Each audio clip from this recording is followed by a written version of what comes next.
Depuis plusieurs jours, une affaire inattendue fait grincer des dents jusqu'au sommet de l'État. Mediapart a révélé qu'un artiste bien connu du show business, Richard Orlinski, avait fait parvenir plusieurs sculptures de grande valeur à Brigitte Macron. Une situation délicate, quand on sait que l'acceptation de cadeaux par des personnalités publiques est strictement encadrée. Des statues signées Orlinski trônent désormais dans les salons de l'Élysée, offertes à titre amical selon l'artiste. Des pandas, lions ou loups rose pastel dont la valeur se compte en dizaines de milliers d'euros. De quoi interroger sur les usages en vigueur au palais présidentiel. Selon Mediapart, les envois de Richard Orlinski à Brigitte Macron remontent à plusieurs années.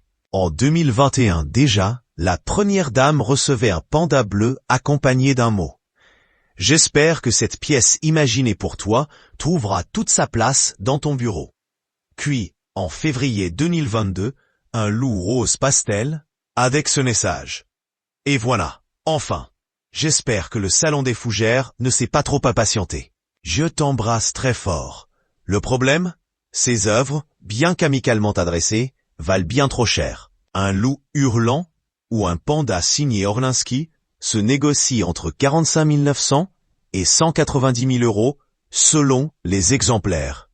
De quoi faire tiquer, d'autant que ces statues sont désormais exposées dans les espaces officiels de l'Élysée, contribuant à renforcer la cote de l'artiste sur le marché de l'art.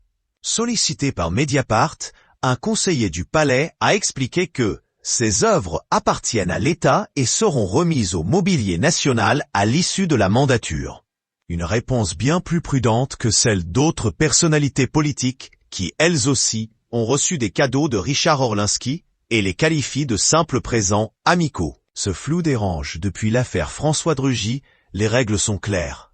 Tout cadeau d'une valeur supérieure à 150 euros doit être déclaré et consigné par les services du mobilier national. De plus, l'exposition de ces œuvres dans les salons de l'Élysée n'est pas neutre. Elle confère aux sculpteurs des stars un prestige supplémentaire en pleine visibilité auprès de visiteurs officiels et médias. En résumé, même si aucune irrégularité manifeste n'est prouvée, ce genre de largesse pose question.